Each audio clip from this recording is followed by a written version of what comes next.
नमस्ते, प्रणाम, सीताराम।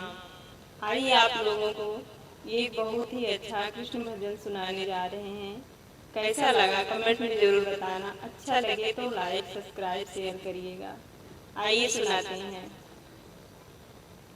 जमुना किनारे हमरा गाँव हो, मिलने को आजा रे संवरिया। जमुना किनारे हमरा गाँव हो, मिलने को आजा रे संवरिया। आजा रे संवरिया, आजा रे संवरिया। निर्मल पवन बायार हो, मिलने को आजा रे संवरिया। यमुना किनारे हमरा गाँव हो, मिलने को आजा रे संवरिया।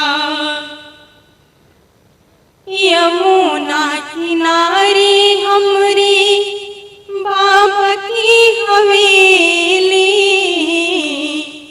निर्मल शीतल पवन बहेली।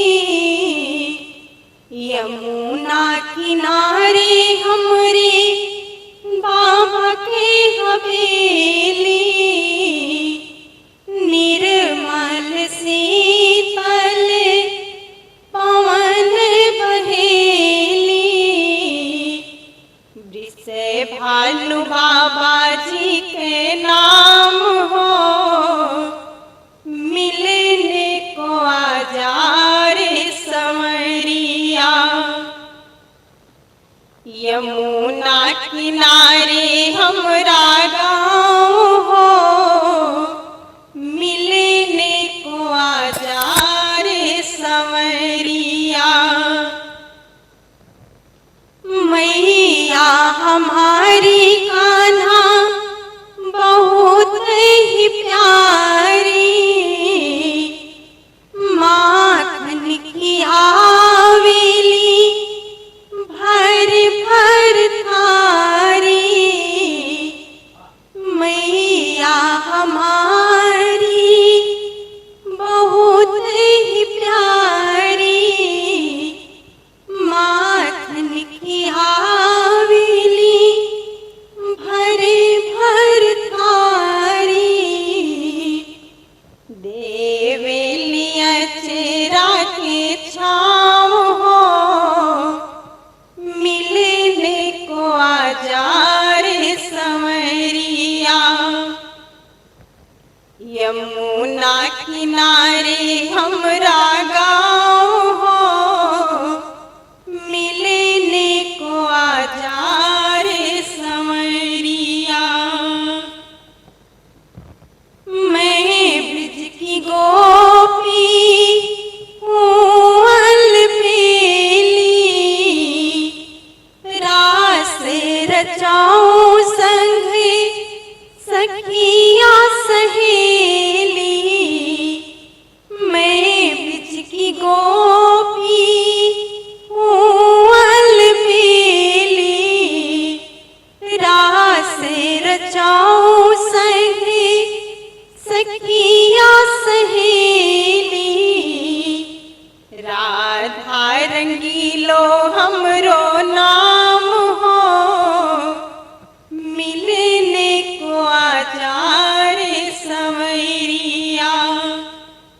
यमुना किनारे हमरा गाँव हो, मिलने को आजा रे संवरिया।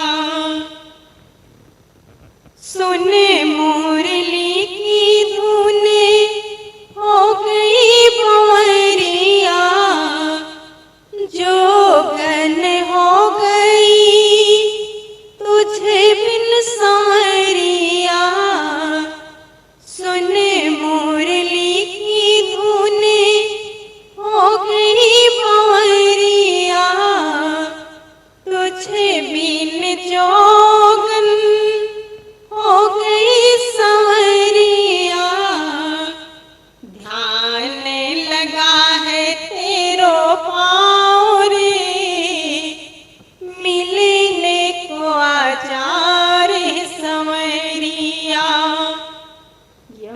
यमुना किनारे हमरो गाँव हो, मिलने को आजा रे संवरिया।